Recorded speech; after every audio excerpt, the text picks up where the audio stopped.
Assalamualaikum warahmatullahi wabarakatuh. Allahumma sholli ala Sayyidina Muhammad wa ala ali Sayyidina Muhammad. Pemirsa yang dirahmati Allah, marilah kita simak ceramah dari Buya Syakur Yasin dengan tema Misteri Ilmu Nabi Yusuf. Sebelumnya marilah kita perbanyak sholawat minimal 1000 kali sehari, agar hidup kita penuh barokah dan mendapatkan syafaat kelak. Jangan lupa berikan dukungan kepada channel kami dengan memberikan super thanks seikhlasnya. Marilah kita doakan semoga almarhum Buya Syakur Yasin diberi tempat terbaik di sisi Allah dan amal ibadahnya diterima.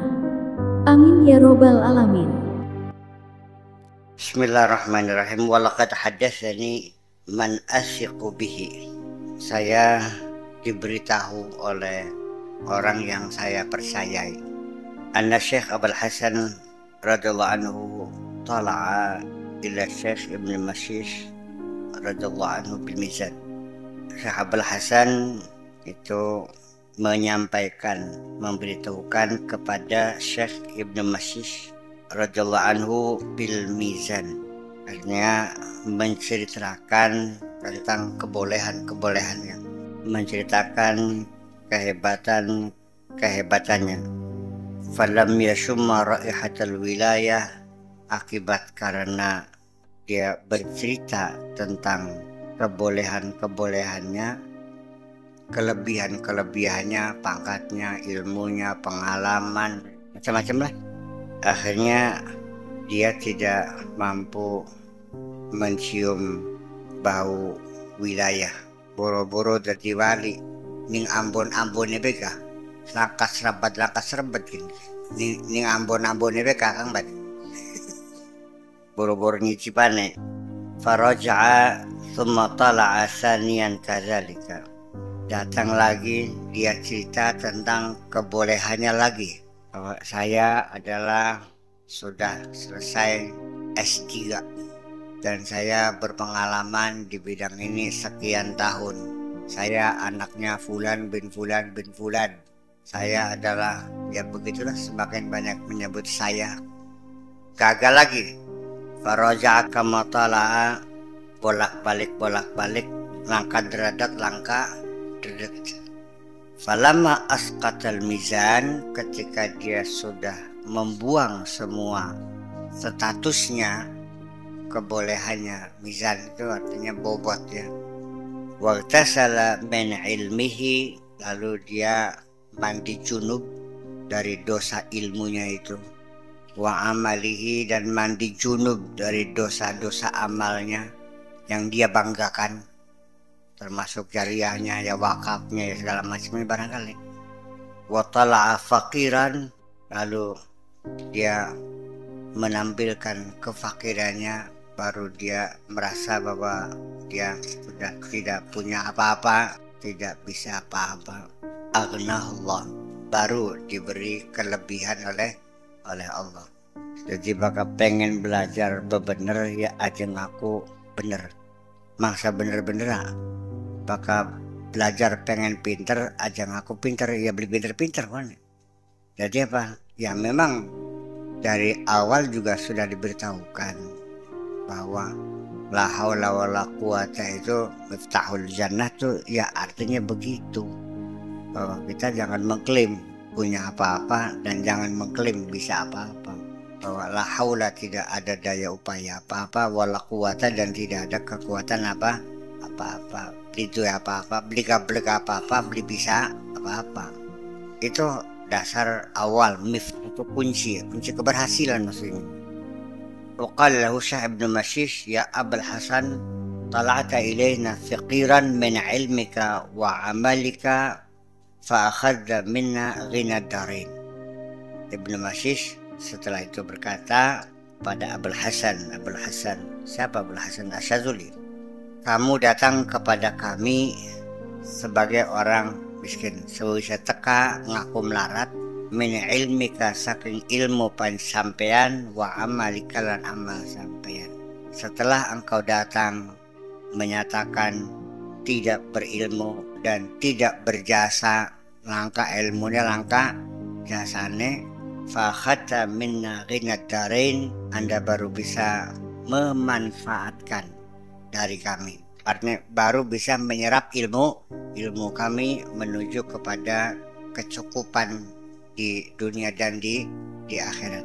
Nafa'anallahu bizikrihim, semoga Allah memberikan manfaat dengan menceritakan, mengulang peristiwa semacam itu. Barangkali saja ada manfaatnya. Jadi intinya mah lebih bagus ku wong ya sing ada pasor. Iya, ngaku beli bisa guys. Ya, dan satu hal yang paling secara psikologis, kalau orang sudah merasa dirinya pintar, kita juga mengalami kendala psikologis untuk menegur dia. Mikir ping 10 kita kan. Kalau kena wong sing merasanya pintar, ujung-ujungnya ngejak ulet sih. Itu. Dan kemudian juga orang yang merasa berjasa, juga ujung-ujungnya apa? Minta dihormati. Iya, siapa aku? Kan gitu. Ini semua adalah jasaku semuanya. Jadi ya memang jangan dikira bahwa hal itu bukan hambatan. Hijab kita yang cukup berat, ya. Bukan yang paling berat. Cukup berat ketika seseorang itu sudah merasa pintar, sudah merasa benar, sudah berada banyak jasanya. Kalau orang itu kepengen dihormati ya gimana ya? Bagaimana bisa benernya ketika orang itu masih minta dihormati? Awalnya minta dihormati, lama-lama gila hormat kok. Dan orang yang gila hormat adalah orang yang tidak mampu menghormati siapapun. Ya kader kondangan, monggo silahkan kau dodok ning kursi seng ning guri, nyewat balik maning. Ada yang ngundang kita maning makanan makan ke belum tuh ya karena dia merasa ya. Dan ketika dia merasa tidak dihormati itu sangat tersinggung. Iya, itu persoalannya.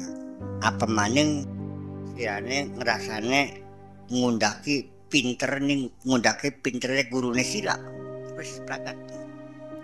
Nafa'anallahu bizikrihim wa nafa'a alaina wa nafa'a alaina manafa'alihim.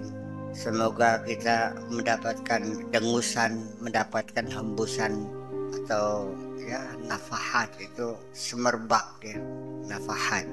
Maksudnya oleh seriwingnya lah ya. Maksudnya semoga kita mendapat kesejukan dari cerita seperti itu.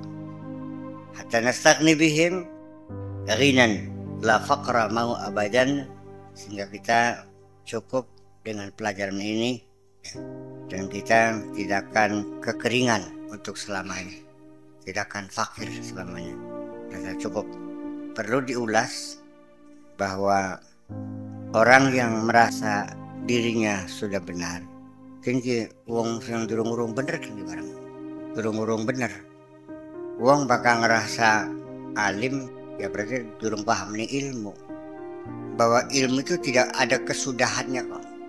Sang mentok ketekang di masa mentok-mentok gak. Berarti dia sendiri juga ya jujur saja Sayyidina Ali mengatakan betul. Kullama izdada ilmi izdada jahli. Semakin ilmu saya bertambah, semakin bertambah pula kebodohan saya.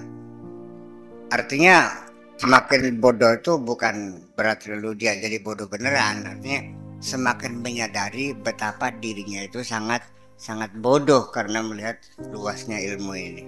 Saya kira ini hikayat para masyayikh dengan masyayikh dalam bertukar pikiran, bertukar pengalaman ya. Itu juga bisa menjadi bahan pertimbangan.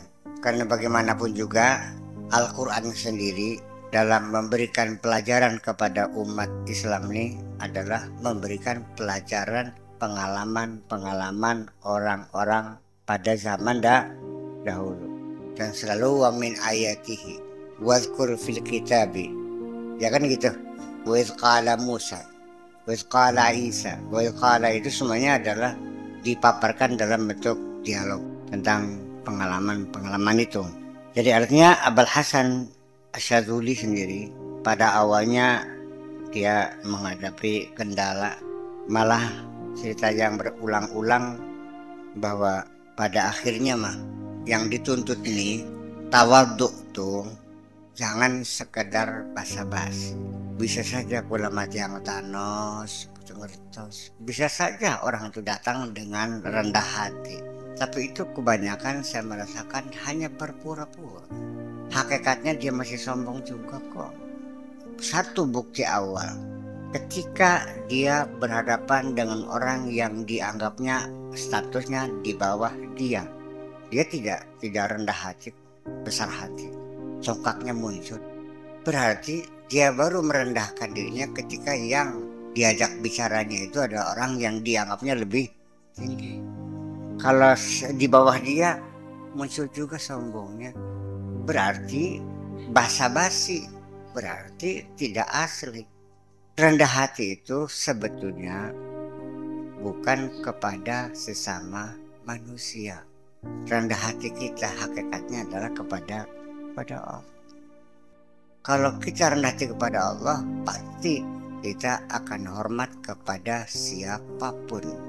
Bagian golongan petek pelek, bagian tukang beca, bagian tukang macul, bagian wong kafir kan tetap hormat.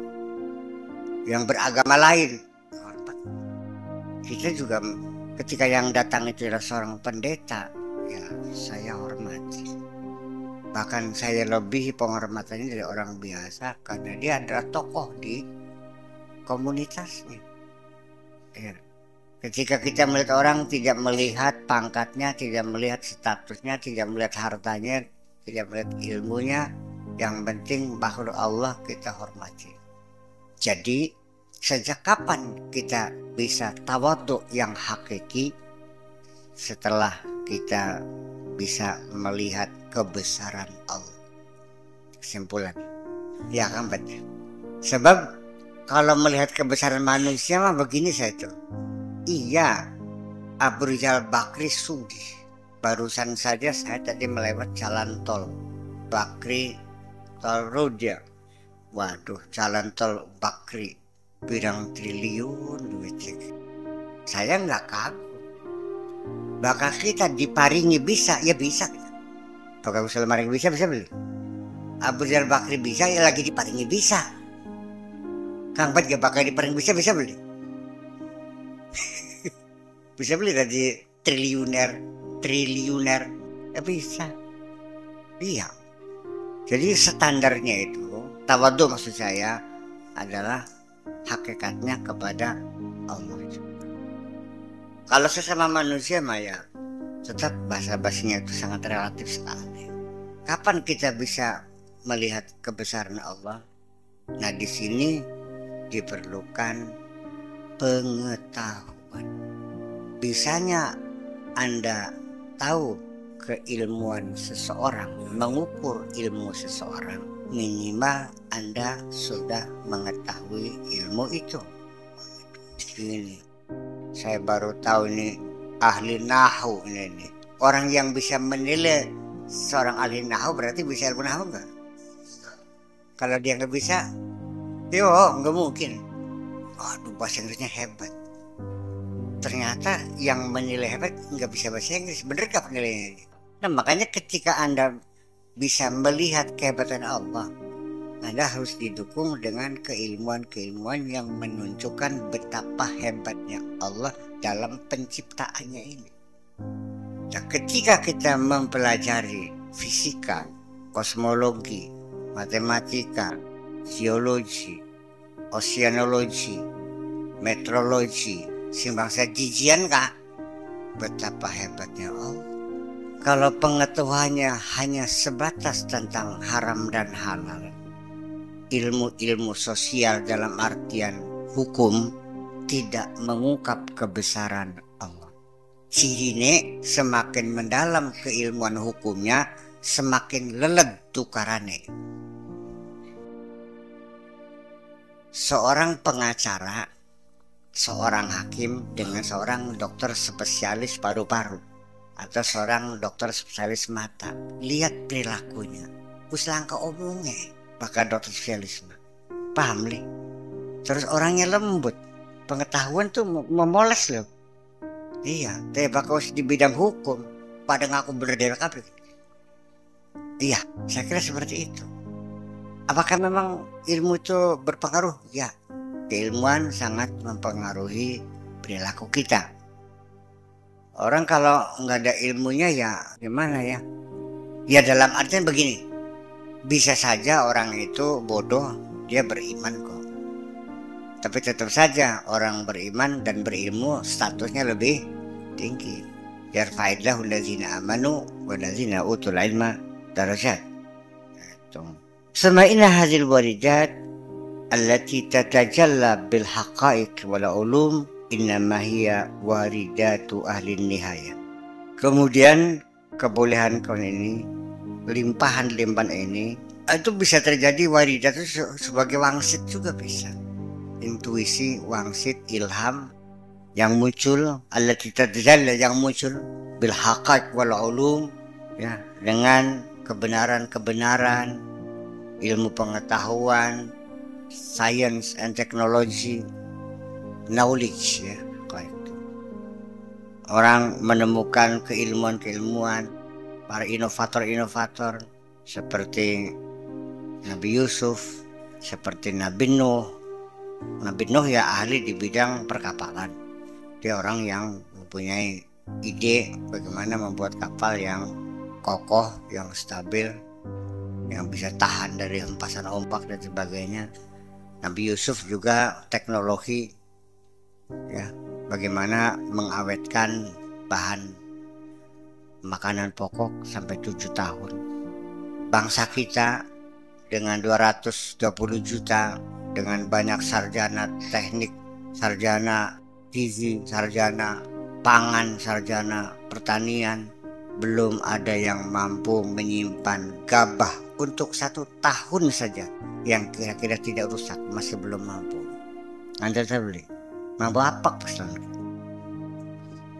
Ya, barang Nabi Yusuf bisa mengawetkan gandum sampai 7 tahun. Belum ada formalin, mau ngaso bae formalin. Oh ya, cuman ya yang jadi masalah bahwa teknologi itu hilang, tidak diwariskan kepada generasi berikutnya. Ya justru karena itu, apakah itu trademark Nabi Yusuf atau mungkin gimana? Ini teknologi bukan persoalan hanya sekadar mukjizat bangsa Bim Salabim yang enggak. Dari mana belajarnya? Ya itulah tatajalla bil haqaiq wal ulum. Sehingga tanpa belajar juga dia kaligane. Seperti halnya Newton menemukan gravitasi bumi juga kaligane. Iya. Dan banyak yang menyumbangkan pengetahuan yang luar biasa. Einstein juga sama, Imam Al-Ghazali juga sama, Ibnu Sina juga sama. Dalam peradaban manusia, umat Islam lah yang paling banyak berjasa, yang menjembatani peradaban lama dengan peradaban baru. Karena peradaban Yunani itu yang sekarang menjadi cikal bakal peradaban Eropa itu tadinya sudah tenggelam, digali kembali oleh umat Islam. Orang Eropa mempelajari peradaban Yunani itu dari orang Islam, tidak langsung tidak. Nah, dan ini yang dipungkiri oleh para orientalis barat itu, yang tidak mengakui, ya, dengan istilahnya asyarqu wal gharbu gharb wa bainahuma la yaltaqiyan. Barat adalah barat dan timur adalah timur, antara keduanya tidak pernah bertemu. Mungkin ngaku gini. Padahal Islam lah yang menjembataninya. Disebutkan dengan jembatan emas. Jasa mereka. Ya, ini coba Aristoteles, Socrates, Plato, Pythagoras dan lain-lainnya itu sudah tidak terdengar dia. Sudah tertutup. Iya, pahlawan-pahlawannya ya Islam juga. Dan Islam juga dalam peradabannya ya pada zaman dahulu kala tidak didukung dengan temuan-temuan teknologi seperti sekarang, dengan gagasan-gagasan yang hanya dengan kecerdasan otak pemberian Allah menemukan hal-hal yang luar biasa. Al-Biruni diakui dunia barat sebagai ahli matematika, ya kan, ahli astronomi. Ibnu Sina juga sama diakui, ya kan, sebagai bapak kedokteran. Ibnu Khaldun juga diakui sebagai bapak sosiologi. Dan sayang di Indonesia, di pesantren-pesantren dan di sekolah-sekolah tidak diajarkan sumbangsi umat Islam terhadap peradaban dunia yang minimal menjadi kebanggaan kita. I'm Muslim, dengan sebangga aku Muslim, karena merasa berjasa, kan begitu soalnya. Ya ternyata enggak, melewat, tidak ada yang dibanggakan. Nah ini juga saya merasa kecewa ketika umat Islam merasa bangga juga tidak, merasa senang juga tidak, diberi hidayah iman Islam tuh, malah justru merasa direpotkan, merasa terbelenggu oleh agama ini. Ini saya merasakan. Nah, makanya saya berbicara berulang-ulang ya. Ya semoga Allah mengampuni kita aja lah.